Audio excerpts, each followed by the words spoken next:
High সবাইকে, আজকে তোমাদের সাথে মাটন বিরিয়ানির রেসিপি শেয়ার করব। প্রথমে আমি 1 কেজি মাটন ধুয়ে রেখেছি। দুধের মধ্যে কেশর ভিজিয়ে আমি আদা রসুন লঙ্কা পেস্ট করে মাটনে দিয়ে দিয়েছি।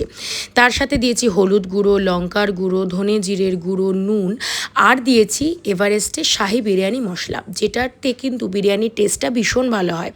তার সাথে দিয়েছি জল ঝরানো টক দই দিয়ে মাংসটা ভালো করে ম্যারিনেট করেছি আর এটা রেখে দিয়েছি কিন্তু 3 ঘন্টার জন্য।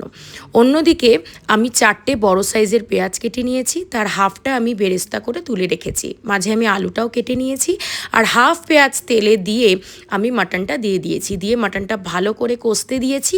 আর অন্যদিকে আমি চালটাও কিন্তু ভিজিয়ে রেখেছি। এখানে 1 কেজি মতন চাল আছে। আর এই মশলাগুলো আমি জলে দিয়েছি আর দিয়েছি নুন, এবং জলটা ফুটতে দিয়ে মাংসটার মধ্যে আমি দিয়ে দিয়েছি বেরেস্তা, দিয়ে মাংসটা আবার ভালো করে কষিয়ে আমার যে কেটে রাখা আলুগুলো ছিল সেই আলুগুলো মাটনের মধ্যে দিয়ে দিয়েছি। দিয়ে আলুগুলো দিয়ে মাটনটাকে আরও ভালো করে কষিয়ে আমি প্রেশার কুকারে দিয়ে 3টে সিটি মেরে নিয়ে আলুগুলো কিন্তু আলাদা করে তুলে রেখেছি। এবার আমি যে জলটা ফুটতে দিয়েছিলাম ওর মধ্যে ভিনেগার দিয়ে চালটা দিয়েছি, দিয়ে ওটা 80% সেদ্ধ হয়ে গেলে তুলে রেখেছি।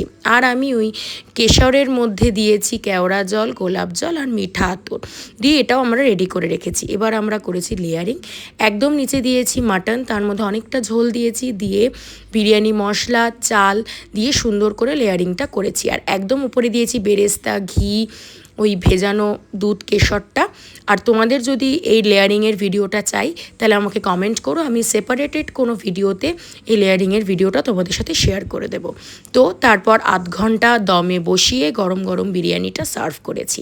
তো তোমরা কিন্তু অবশ্যই এই বিরিয়ানিটা একবার বাড়িতে ট্রাই করতে পারো, খুব লাইট হয় খেতে আর ভীষণ টেস্টি হয়।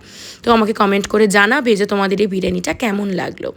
তো ভিডিওটা যদি ভালো লেগে থাকে তাহলে প্লিজ আমার চ্যানেলটা সাবস্ক্রাইব করে দিও, ভিডিওটাতে একটা লাইক করে দিও। তো ব্যাস শেষ, টাটা।